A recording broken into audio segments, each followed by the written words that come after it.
Hello again, everybody. This is Brother Chooch. This is night Christ of this dumpster fire that we currently call planet Earth into the clouds and bring us to His heavenly home, in which He has been creating a place for you,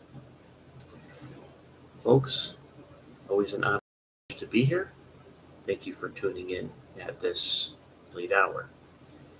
I'm also thankful because we have a great hope and a great Savior. And as we see the day approaching, which we are seeing the day approaching, we know that his return is close. Now, not everybody may believe that, and I can't answer for you. All I could do is answer for me. But based on what we're seeing, the days that we live in, I believe that Jesus is coming back soon. And so we come together as fellow believers to talk about these things, the end times. Do you believe it's the end times? Or do you believe these are normal times? Do you think things are getting better or things are getting worse? Do you think that Jesus is coming back soon, or that's something that may happen 20, 30, 50 years from now? So each person could prepare for that, but as for me and my family, we are going to watch and we're going to hope and we're going to keep our heads looking up for his return.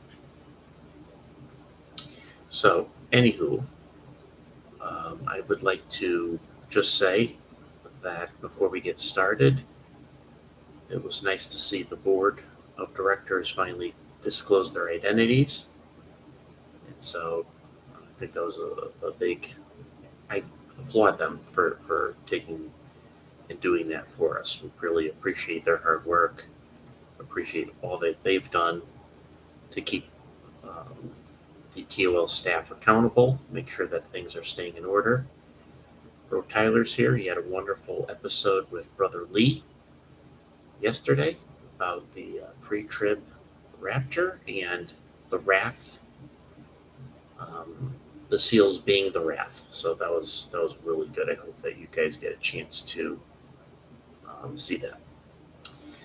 But here we are, and this is actually a Bro Keeg's gig. This is what he has compiled, and one of the things that we want to keep in mind now that we're in July is that we have good reasons why our eyes should be up into the sky because his return draws nigh. So does that mean we fly in July? That's something that we can't deny as a possibility, right? So July is an interesting month because we still have the wheat harvest going on. We also have potential for Pentecost still to be in the near future. This is, I think, the time of year where Boaz and Ruth married. So this is an exciting time to be looking for the Lord's return. And so Bro Keeg is excited about the month of July. And he came up with a poll, but I'm going to take his poll and I'm just going to take the choices from his poll because I think he was just trying to get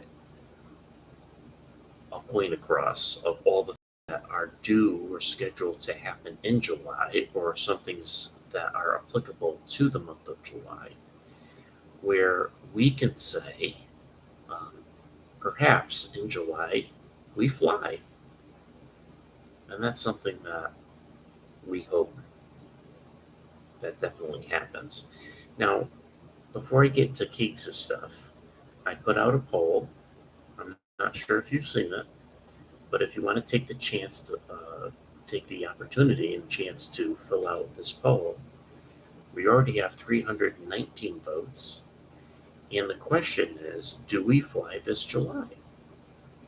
And the options are simple. It's either yes or no.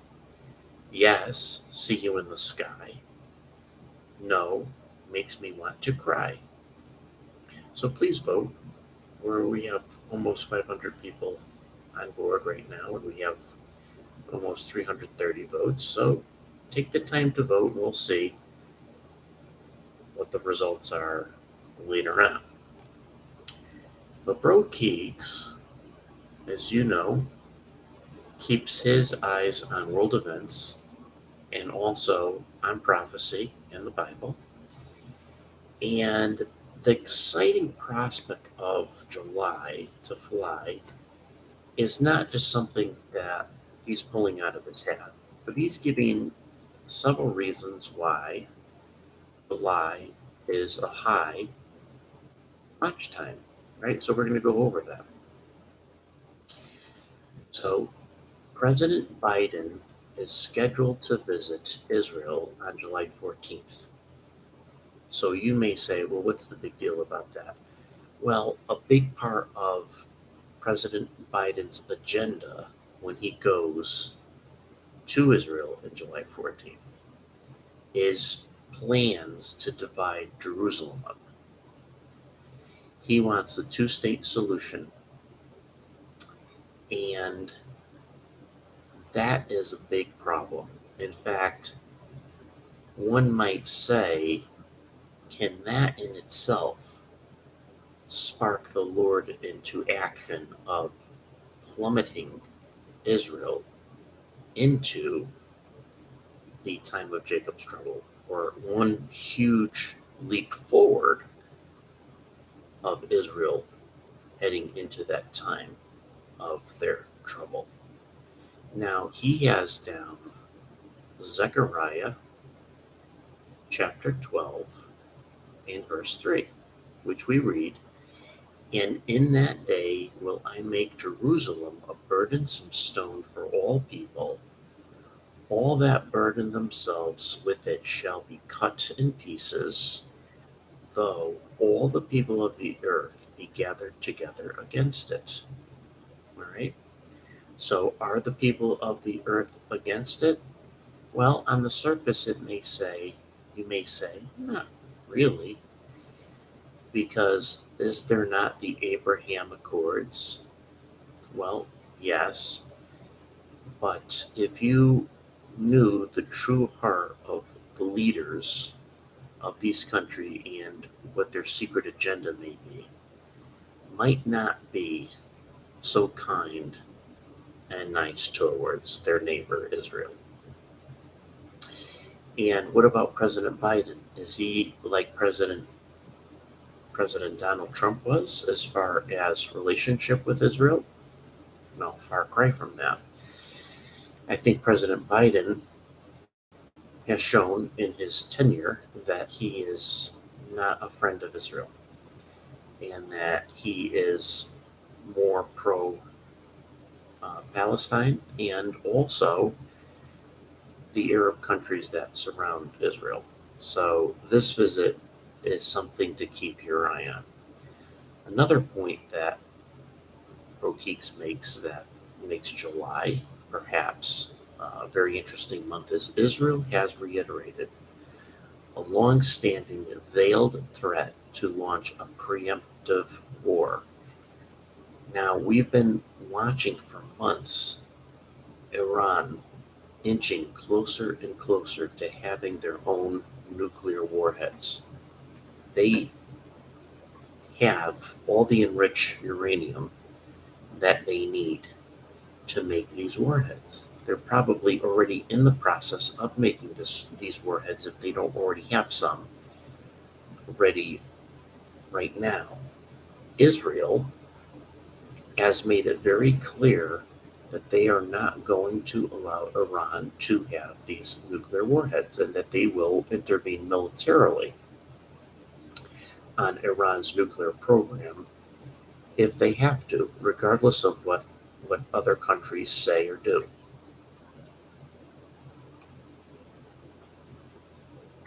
So, if everything is set up where Iran is either right at the door of having these weapons or already have the weapons, the pressure might be on Israel to attack, especially Israel just finished doing a military simulation of a preemptive strike on Iran, which is what was called the Chariot of Fire, which is an interesting choice for a title of this military drill, considering that in the Old Testament, when Elijah was caught up into heaven, which was a type of rapture, he was caught up in a flaming chariot. Now, when we get raptured, I don't imagine that there's going to be individual flaming chariots swinging low, because it's nice to go on a sweet chariot, but not a flaming chariot, especially, considering um, the high chance of obtaining some burns.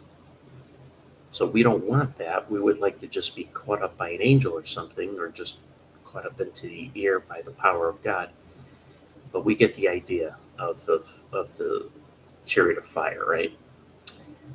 So when we continue to look at reasons for July, Bro Keeg continues to say that um, some reasons why July could be high watch is Israel attacks Iran's nuclear facility with F-35s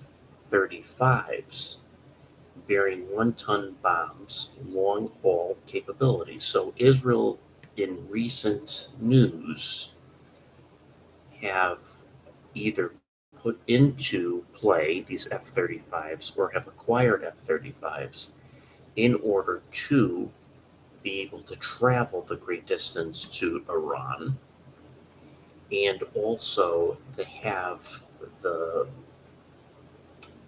the capabilities and weaponry to do the damage that they want to do. And this plane will be able to have that particular weaponry to do that. A 1-ton bomb. And this plane is able to do a long haul, even to Iran's nuclear facility. All right, so that's something to keep in mind.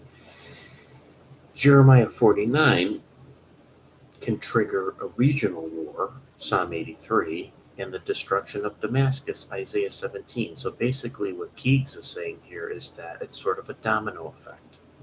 Jeremiah 49 has to do with the area of Iran, and I'm gonna pull that up. Jeremiah, the book of the great book. They're all great. There's 66 great books, and so look at the book of Jeremiah, and we look at 49. Oh, I just lost my place. I went to Micah for some reason, but Micah and Jeremiah are not the same. So Jeremiah, going from Micah to the great book of Jeremiah, and let's see here.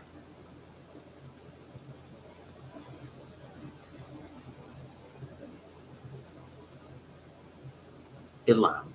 That's I believe that Bro Keegs is referring to Jeremiah 49, verses 34 to 39. Let me read that for you. The word of the Lord that came to Jeremiah the prophet against Elam. That's Elam. Elam. Elam.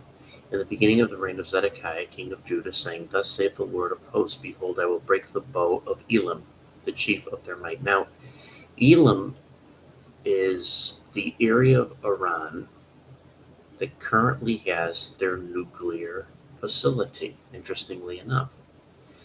And if this prophecy is speaking of Iran's, the section of Iran that has their nuclear facility, God is saying that I will break their bow. Now, if a bow has to do with, if you think of the bow and arrow, right? The bow launches the arrow. And so is the Lord saying here, I will break the facility that that launches these weapons? That's interesting. Hmm.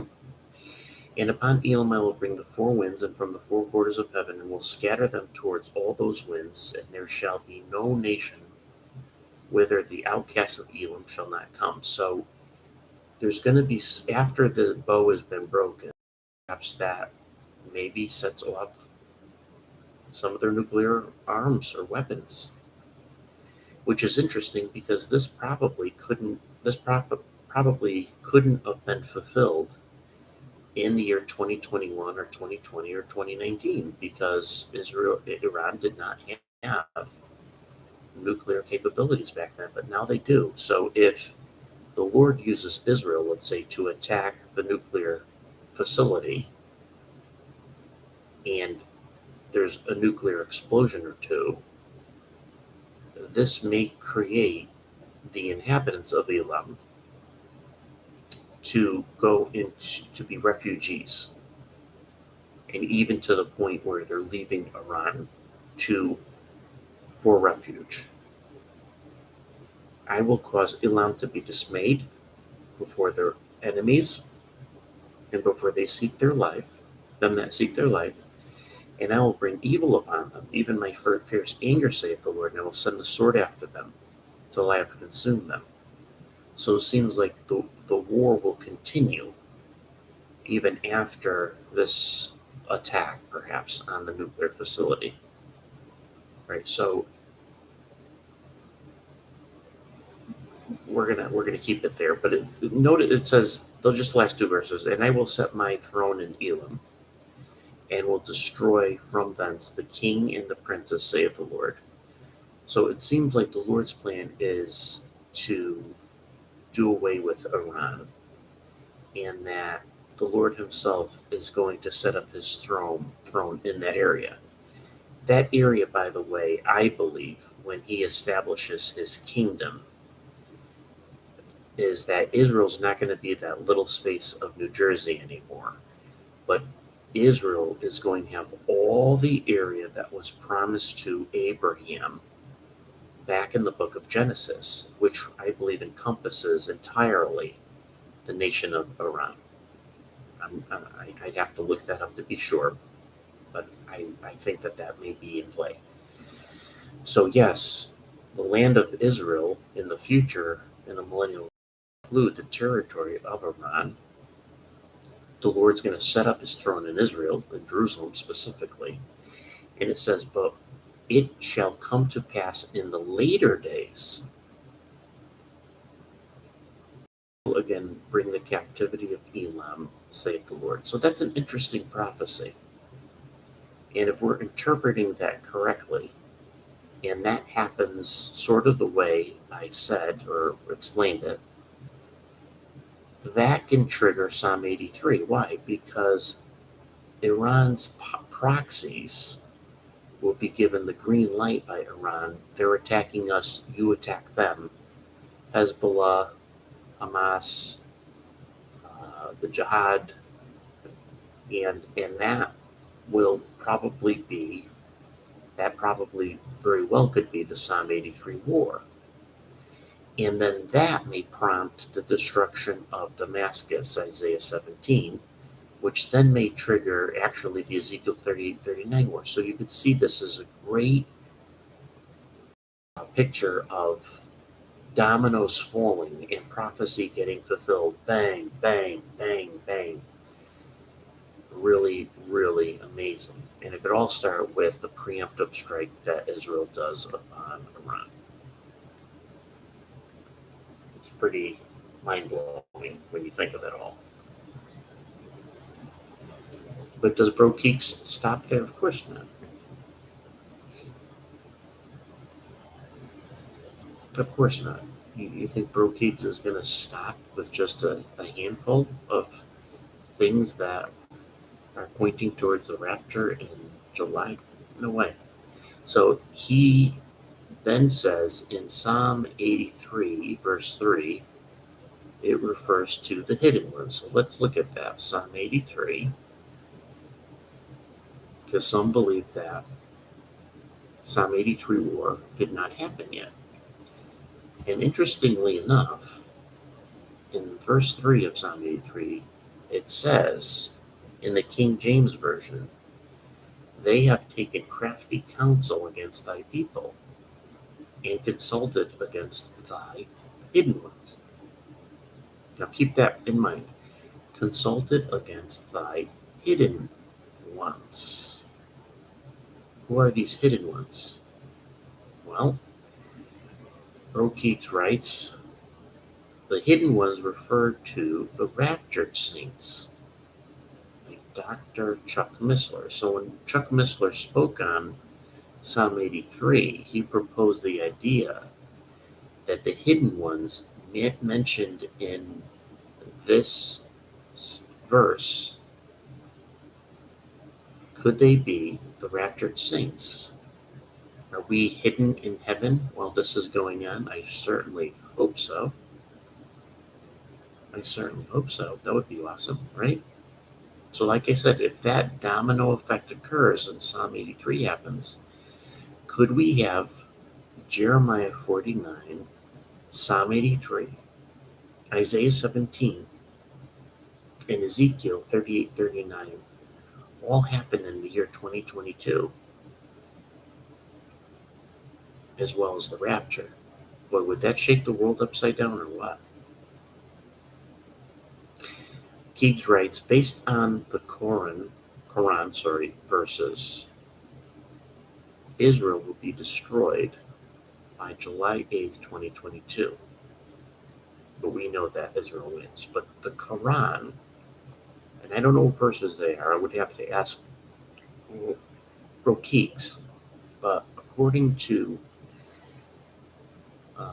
what Keeg is saying here is that there's verses in their holy book that speaks of Israel being destroyed by July 8th. Now, that's in 6 days. Now, we don't believe that to be inspired word, but the people who follow that book as their inspired word, will that mean anything to them? Will they act that out in any way to try to make that happen? I don't know. It's a good question. But it's worthy to note that in July, more lockdowns are coming to control the violence that will result from an economic collapse. That possibly could happen. That could happen certainly later in the year. But you can't rule out that in July that there can't be an economic collapse. There certainly could be. Matter of fact, it's starting to look more and more likely that the bubble's about to burst. Will the bubble burst in July? Perhaps. If it does, it's going to be very ugly. It just right now seems inevitable. And even certain people who are not Christians can see that this stock market, that this economy is about to just collapse. And there might be many people behind the scenes who want it to collapse so that they could bring in the New World Order. Isn't it interesting that think about this, if the Antichrist has a world that is under war and destruction and economic collapse, how much more would people receive a man who would deliver them from that? Maybe that's why he is pictured as the rider on the white horse. He's coming in to save the day. Or it appears that he's coming in to save the day. All this seems to be falling into place now, right? Another lockdown? Do you think people... You know what? It's almost comical. It's almost comical to see the world, at least in my neck of the woods. It's to see that people are really living as if the pandemic never happened, and it will never return.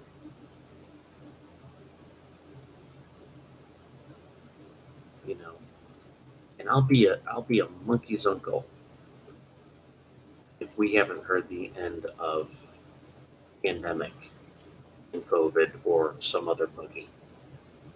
I'll be a monkey's uncle because I'd be, you know, just way off in how I'm processing and assessing things. I believe very much that pharmakia, matter of fact, I know pharmakia plays a role of deception in the tribulation period. All right. It goes on to say a global digital ID with real time tracking and control of everyone and everything is coming. So we're on track for that. That might not be a July thing. We're on track for that. We're heading in that direction. The collapse of currencies that will be replaced by CBDC so that people will be tracked.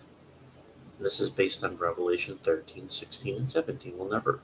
People will not be able to buy or sell without this mark on their right hand, in their right hand, or in their forehead. And we are heading towards that digital currency that does that. So we are right in track, and I believe that July will be again another instrumental month that is heading in that direction. Boaz, the kinsman redeemer, and Ruth, the Gentile bride, got married during the time of the wheat harvest. We spoke of that earlier, and that's very much applicable to the month of July. A pandemic treaty will hand the WHO, World Health Organization, keys to the global government. Revelation 13, 2 to 7. Let me look up Revelation 13. Revelation 13, verses 2 to 7.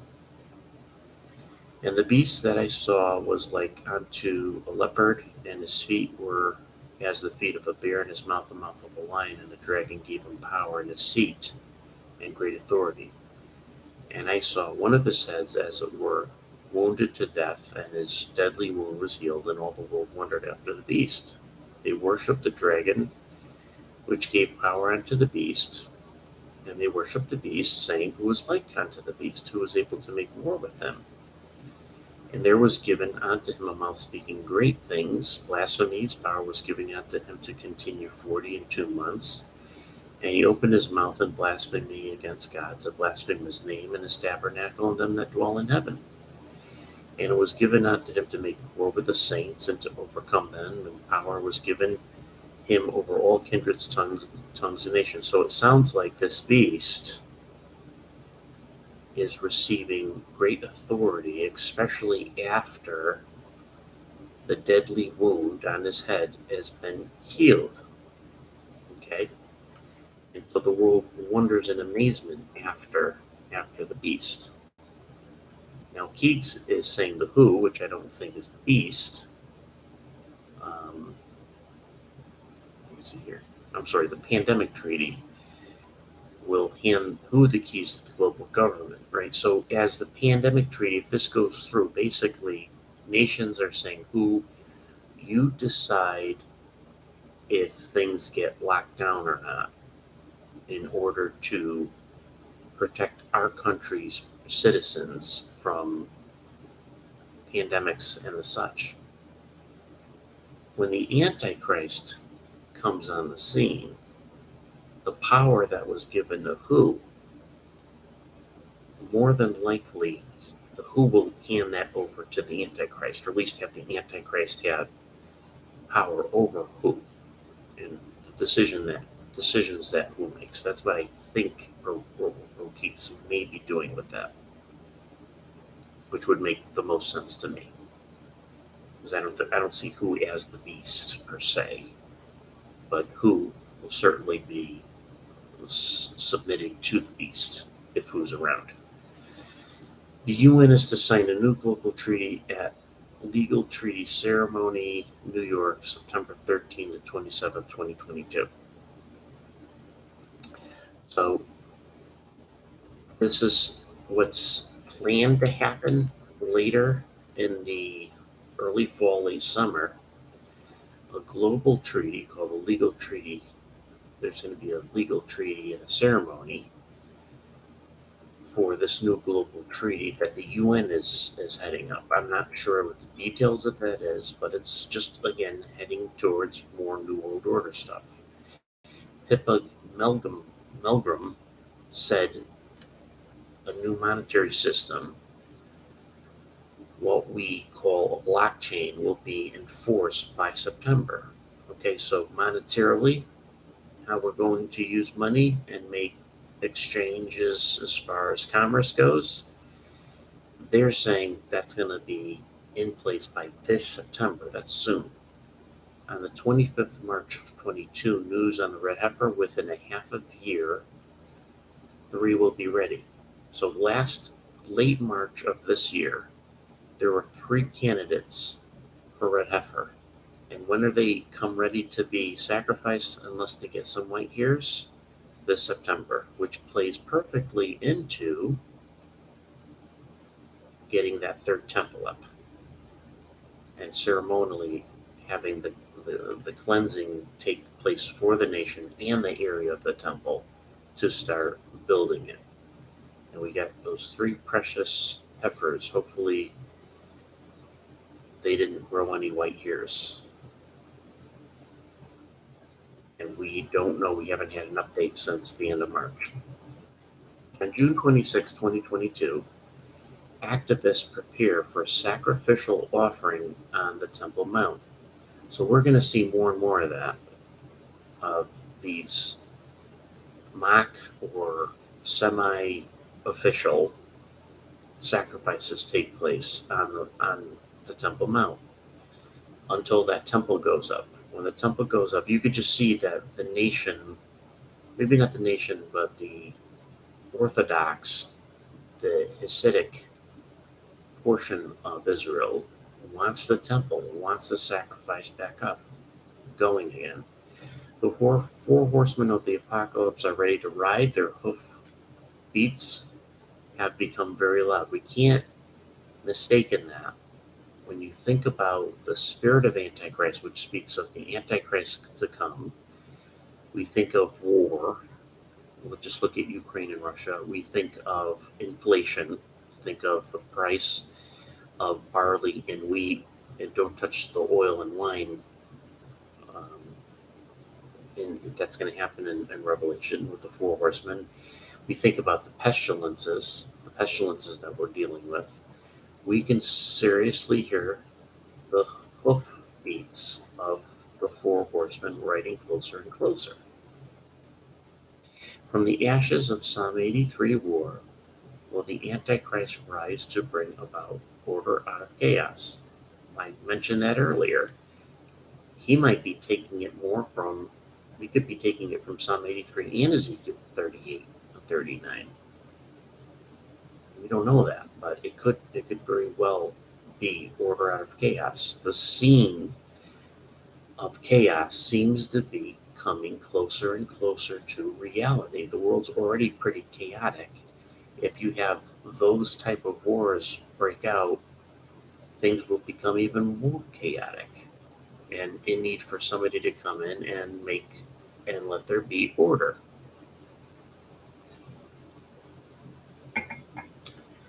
A fresh round of monkeypox restrictions mandate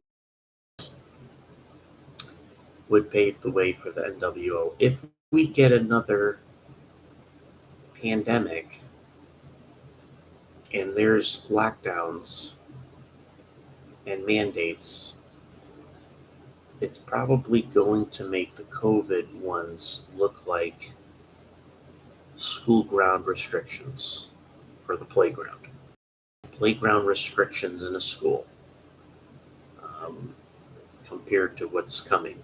So the trial run may have already taken place to see how things would work out.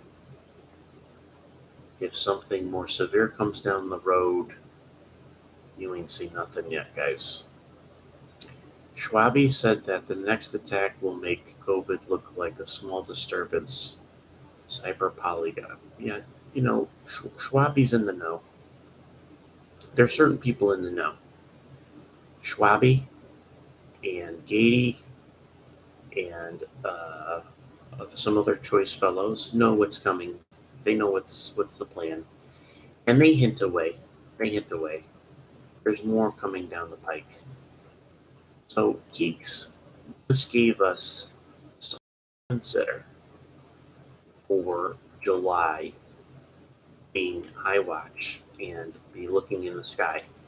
I'd like to add to the list if that's okay. And if it's not okay, please flag off. But if I could add to the list that CERN is going to go full blast or a very strong effort of setting things in motion there, that atom smasher, great atom smasher device that they have over there. And I believe that's going to be turned full blast this month. So who knows what that's going to do? Is that going to open some sort of realm? Is that going to create some problems for us? Right? And so that's due to happen in July.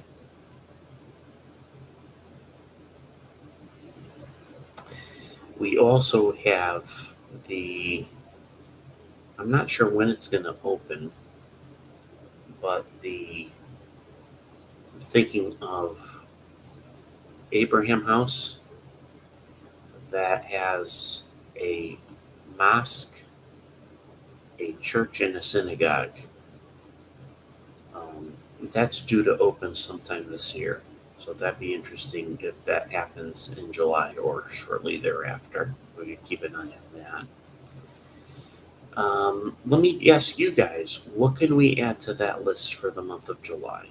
Is there any contributions that you can, when you're writing your suggestions? I'm just going to end this poll at 616 votes. Do we fly this July? Well, 78% of you said yes. See you in the sky. 22% makes me want to cry. So more than 3/4 of you feel that we're going to fly this July. So let me end that poll at 620 votes. That's a good amount of votes. All right, so food shortages by the end of July. That's a strong possibility. That could certainly happen in the fall, but that certainly could happen in July. Let's see what else, if you guys have any other things. Some people think that Pentecost is this month. Yeah, I mentioned that. Earthquakes, flooding, and haters. Yep, Yellowstone. Is Yellowstone gonna? Is that volcano under the ground going to erupt and create absolute catastrophe over there? Hmm. Lack of water. We if you've watched our video on droughts, this is a serious thing going on around the world. They're saying peace and safety. I'm sure peace and safety will be said this month. Lake Mead is an example of the water shortage that we're seeing. Lake Mead is a very important lake and it's very low.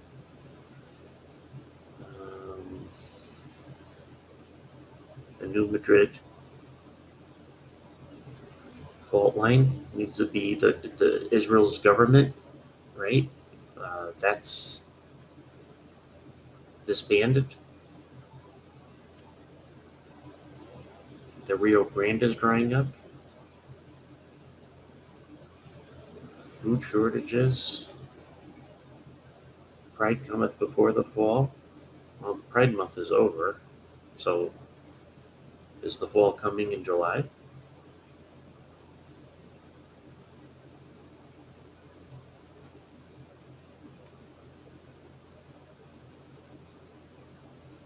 The Euphrates is drying up. earthquakes in South Carolina. There's a comet coming through in July. I didn't know about that. Pride goes before destruction. Ah, will there be a new pope? I just believe Pope Francis meets the bill so well that I think he's not going anywhere.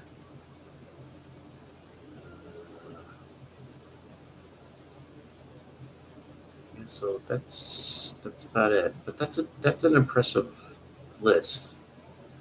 So let's just keep our eyes peeled and keep focused. I hope we do fly in July. Wouldn't it be nice?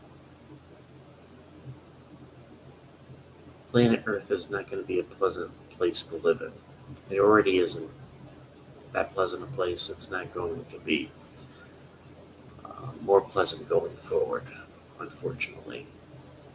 I encourage you to stay focused on the Lord. I encourage you to stay in the Word. I encourage you to continue to fellowship, even if it's in this fashion. Don't get discouraged. Keep looking up. Our Savior is about to come back. Let's be a hopeful people. Let's be an encouraging people. Let's finish the race strong. Share the gospel. Share your faith. Walk in hope and trust. If you don't know Jesus Christ as your Savior, let it be known that He is the Son of God.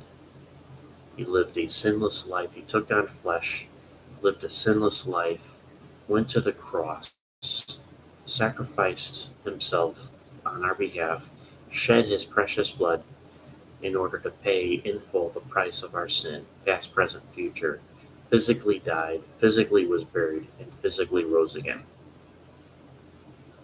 And you need to place your faith and trust in Him and what He did in order to be saved, not by yourself, right? It's by grace. Trust in Him today. Don't let another day pass without trusting in the Lord. Thanks, guys, for tuning in. Hope to see you soon. I hope to really, as we close here, as we say, to see you here, there, but especially in the air. God bless.